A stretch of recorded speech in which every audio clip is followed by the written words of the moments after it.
jangan pernah menguji militansi supporter bola Indonesia. Karena supporter bola Indonesia datang ke stadion mereka bayar. Itulah yang membedakan supporter politik. Supporter politik datang ke stadion itu dibayar.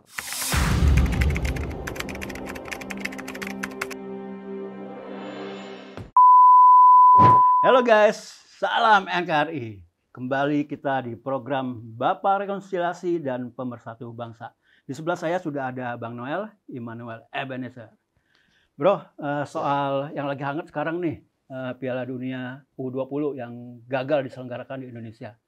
Gimana pendapatnya? Pertama gini, kita ucapkan duka yang mendalam ya terhadap kawan-kawan para supporter bola Indonesia. Kedua juga tim kesebelasan U20 dan keluarganya. Dan saya turut berempati sebesar-besarnya terhadap para supporter dan juga keluarga dan timnas dan juga pelatih lah. Empati tulus buat mereka semua. Kalau mau dibilang marah, ya muak ya muak. Kita marah sekali sebetulnya. Muak sekali. Nggak bisa membedakan antara sepak bola dan politik. Ya sedih, mau dibilang sedih sekali. Bahwa sanksi FIFA itu, FIFA mau disanksi terhadap. Moga-moga nggak ada sanksi yang berat ya. Ya Ya, harapan kita tidak berat. Ya, tapi ini kan bentuk sanksi pembatalan tuan rumah itu kan sebuah penghinaan. Pertama yang Ganjar lakukan adalah menghina terhadap apa yang sudah dilakukan Presiden Jokowi. Bahwa Jokowi berkali-kali membuat event-event internasional di Indonesia untuk meyakinkan dunia, mata dunia bahwa Indonesia itu negara yang aman. Lalu ada selevel gubernur menarasikan bahwa Indonesia tidak aman. Itu bajingan, itu pernyataan bajingan itu. Tapi itu bukannya Wayan Koster yang ngomong soal ini? Itu gubernur kan, kepala daerah.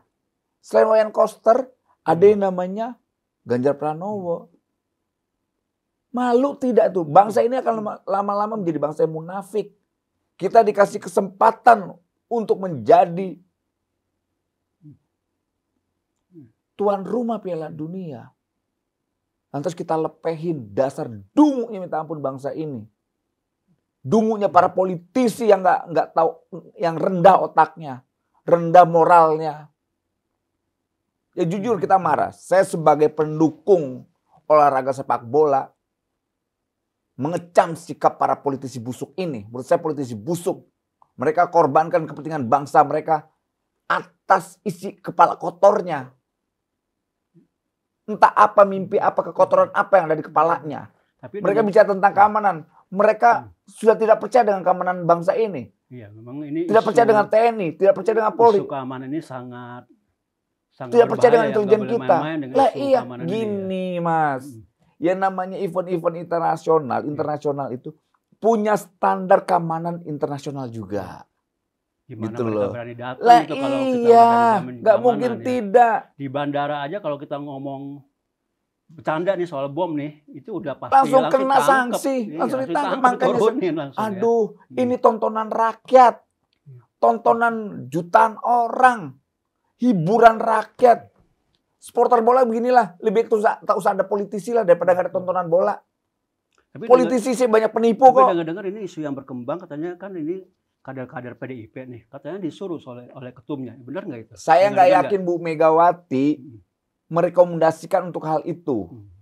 Saya 1.000.000% Bu Megawati tidak akan mau melakukan hal itu. Ini hanya kelancangan sikap orang-orang yang tolol dan idiot. Berarti isu keretakan antara Bu Mega dengan Pak Jokowi itu juga aduh benar, tidak mungkin lah. Karena gini, Bu Mega itu ada perjuangan ideologis.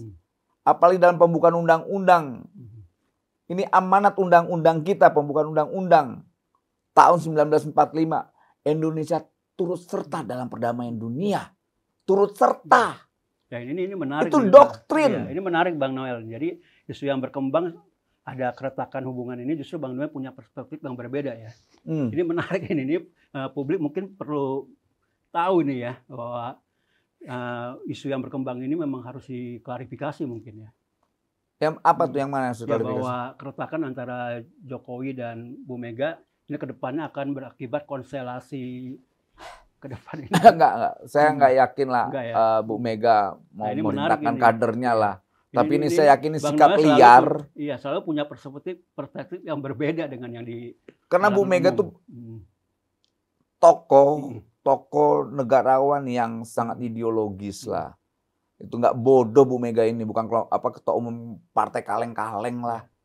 Itu mau memerintahkan kadernya untuk nolak negara lain. Gini, harus dipahamin.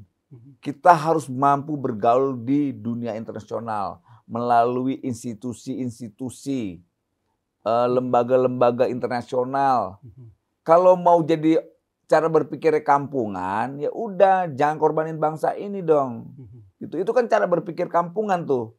Dua gubernur ini yang saya kritik jabatannya ya, karena dia menyampaikan saat dia posisi sebagai gubernur. Ini gubernur paling rendah moralnya. Itu. Dan ini bahaya buat bangsa ini. Kalau seandainya pemimpinnya model itu. Kalau mereka mau jadi pemimpin Taliban atau pemimpin Palestina, datangnya ke Palestina. Jelas kok sikap duta besar Palestina. Nggak masalah. Ingat timnasnya Palestina, tim nasional Palestina.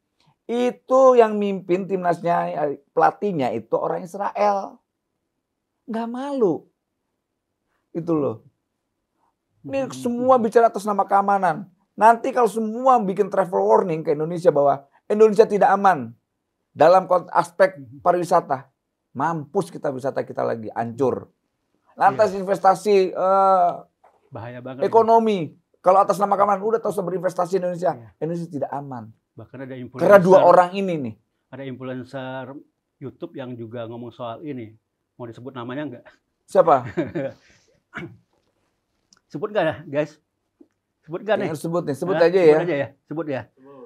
Denny Siregar.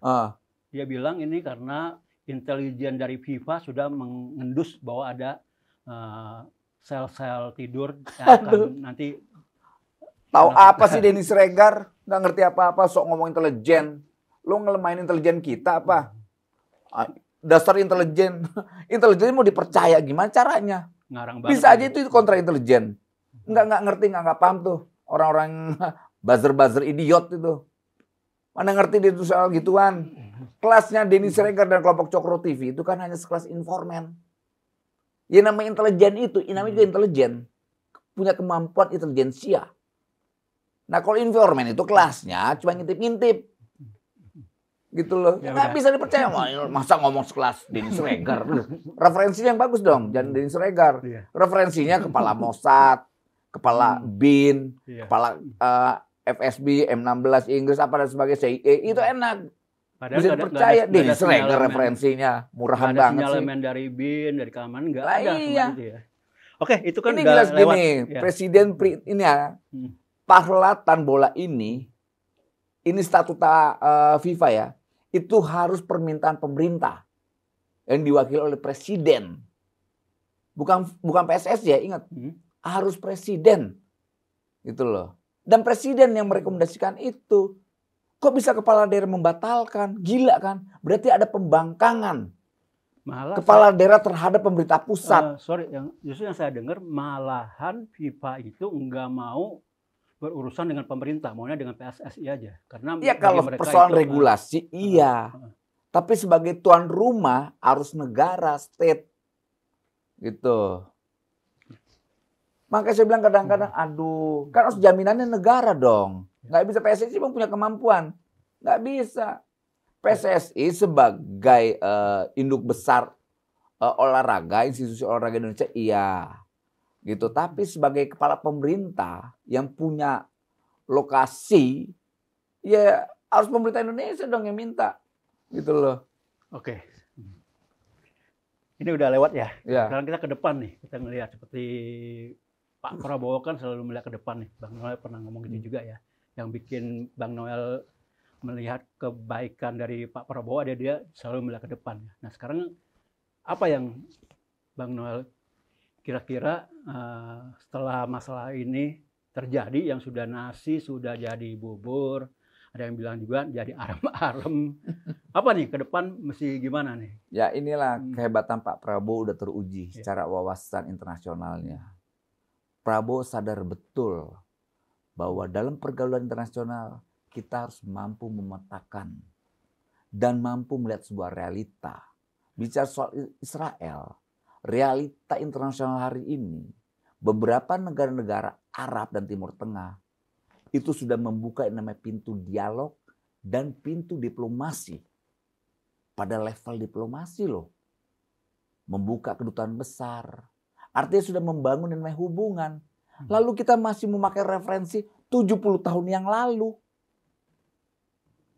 Gila kan? Sedangkan berapa puluh tahun yang lalu hanya ada handphone. Nah sekarang sudah ada yang namanya dunia digital. Makanya ini cara berpikir ya. Kalau idiot nih ya, orang-orang idiot ini jangan ngomong. Gitu loh. Jangan kalau cuma hanya kepentingan buat capres-capresan tapi dikorbankan bangsa ini dan para kader-kader bangsa ini. Aduh, ini orang-orang idiot ini harus diberi sanksi nih. Sanksi politik dan sanksi moral. Itu. Oke, kedepannya saya jadi emosi nih. Makanya saya ajak bercanda dari tadi tuh, ternyata tetap emosi ya udah. Kedepannya nih untuk membagikan olahraga kita, sepak bola kita, apa menurut pandangan Bang Noel? Gimana? Untuk membangkitkan lagi? Iya. Ya, saya orang sebenarnya paling optimis ya dalam setiap gerak. Tapi kayaknya hari ini saya nggak tahu lah persoalan ini. Saya jujur sedih. Dukanya kawan-kawan tim nasional itu seperti duka saya juga hari ini. Ini Ganjar kan nggak artis bola. Lihat para pemain internasional itu, orang-orang yang besar sekarang itu lahir dari U20. Ya. Sekarang ya ampun, itu mimpi besar mereka nih. Apalagi tim nasional kita U20 tuh lagi bagus-bagus ya. Dihancurin tuh. Ya, memang U20, U17 dan sebagainya itu memang ajang pencarian bakat. Ajang pencarian bakat. Akan datang scout-scout yang akan, jadi nanti dalam pertandingan itu scout-scout itu akan ikut memantau. Iya. Melihat, oh ini bibit bagus, ini talent bagus gitu kan. Tapi ya udah, ini udah terjadi ya. Apa ada harapan? Ya. Kalau kita bersatu misalnya? Harapannya cuma satu saya. Supporter Indonesia, rakyat Indonesia bersatulah. Beri sanksi 2024, jangan pilih mereka. Itu sanksi. Kita tidak menggiring mereka untuk membenci. Tapi bila sanksi 2024, jangan pilih orang-orang yang telah merusak kita semua. Yang merusak martabat bangsa ini. Yang merusak perintah Presiden Jokowi. Itu pembangkangan tuh. Gubernur Jawa Tengah telah melakukan pembangkangan terhadap perintah Presiden. Dan keinginan Presiden. Selama ini Presiden sudah menyampaikan ke dunia internasional bahwa Indonesia itu aman. Bentar, gini Bang Noel. Ini kan kita kan kemarin kan beredar isu bahwa duet antara Prabowo dan Ganjar. Kalau himbauannya jangan pilih, nanti Prabowo kena imbasnya juga. Enggak lah. Enggak. Prabowo juga mikir-mikir kali mau duet sama Ganjar dengan realita hari ini ya. Dengan realita hari ini nggak mungkin Prabowo juga mau. Ogah. Yakin ya? Oh sangat yakin saya. Saya dua dosa saya nih. Pertama orang yang pertama nyalonkan Ganjar. Kedua orang yang menduetkan Prabowo dan Ganjar. Aduh banyak banget dosa saya. Tapi sekali lagi saya minta maaf. Saya harus sportif. Saya harus minta maaf atas dua dosa besar saya. Saya tidak mau lagi yang namanya di benak otak saya dan hati saya namanya ada Ganjar-Ganjar lagi. Luar biasa guys, Bang Noel pengakuan dosa. Dosa saya, dosa besar saya tuh. Oke, kayaknya udah cukup lah ya. Atau ada closing statement juga? Ya, closing statementnya begini. Jangan pernah menguji militansi supporter bola Indonesia. Karena supporter bola Indonesia datang ke stadion mereka bayar. Itulah yang membedakan supporter politik. Supporter politik datang ke stadion itu dibayar. Jangan diuji lah soal militansi supporter bola. Itu. Selamat buat supporter Indonesia. salam satu, salam Indonesia. Tetap militan. Oke, guys, luar biasa perspektif dari Bang Noel ini yang berbeda dengan yang ada di kalangan masyarakat. Walaupun ada persamaannya, tapi ada perspektif baru yang tadi dikatakan ya. Termasuk juga tadi mengatakan bahwa kedua kepala daerah ini bukan instruksi dari Bu Mega. Walaupun sekarang Bang Noel ini nih boleh bilang lebih dekat ke partainya Pak Prabowo ya, tapi masih sempat-sempatnya istilahnya membela gitu ya Bu Mega ini. Ini memang luar biasa. Ya, semoga ya nasi sudah jadi bubur, sudah jadi arem-arem. Tinggal kita lihat ke depannya mungkin ada hal-hal baik yang bisa kita lakukan bersama para supporter dan juga bibit-bibit unggul yang masih ada di Indonesia ini. Oke guys, kita ketemu lagi dalam episode berikut. Salam NKRI.